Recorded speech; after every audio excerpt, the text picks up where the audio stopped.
B.nos A.R.S CAL.UTT.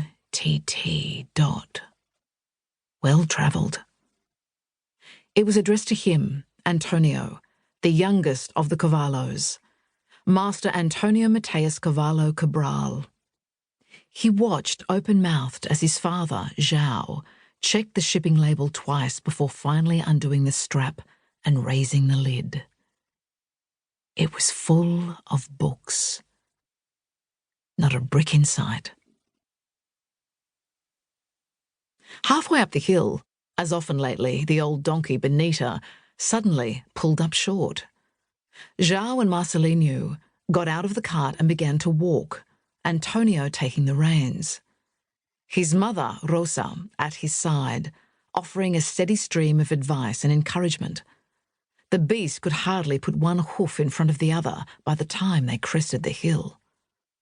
Books, João could now and again be heard to incredulously mutter. Books. And what's wrong with books? Rosa finally said with an edge, though herself not without misgivings. Not that she had any real quarrel with books, she thought.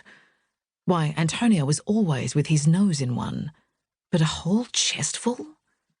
The trouble with books was that they always seemed to lead to questions and wanting to know more, then more, and never once satisfied. Now she came to think of it, books were probably no better than boats for spiriting people away. Nothing's wrong with books, João replied to Rosa, with a shrug. Oh, with bottles of Madeira, or port, or legs of ham, come to that. Then barely under his breath. It's not as if she's exactly short of João. Rosa abruptly cut him off. Palmyra is the most generous person in the whole world. Almost always a parcel at Christmas, Easter, and Epiphany. A little something or other tucked inside a letter.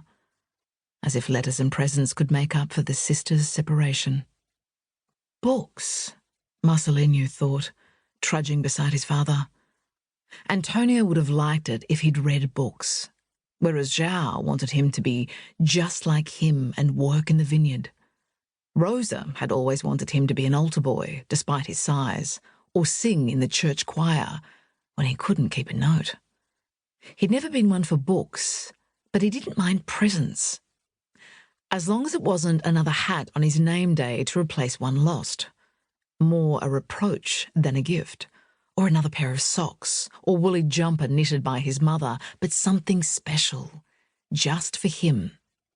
You could hardly blame his brother for Aunt Palmyra taking a shine to him, telling everyone he was just like their lost uncle Luis, telling them stories of what they got up to as kids, probably thinking how Antonio could hardly get up to anything with his leg, and wanting to send him something special.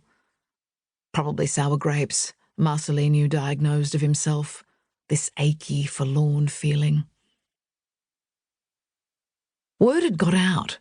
They'd barely pulled up outside the house before Madalena Pereira's big nose poked through the curtains as Lehia Consalves swept her front path, head jerking like a chicken pecking seed. They'll have been gnawing their fingers to their bone, wondering, Rosa said to João.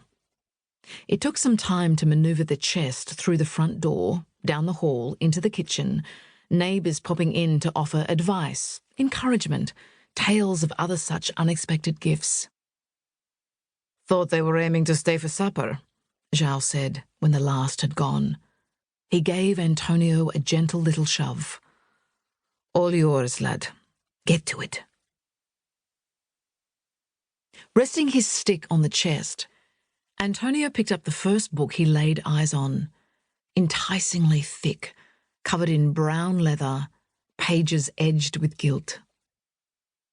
The Mysterious World of Cetaceans, he read aloud, stumbling over the unfamiliar last word. He opened it to a glossy frontispiece of a sperm whale spouting in a bright blue sea, waves topped with little whitecaps, every drop of water sparkling in the sun. We'll be here until next Sunday, this rate, João cleared his throat to say, as Antonio stared at the page.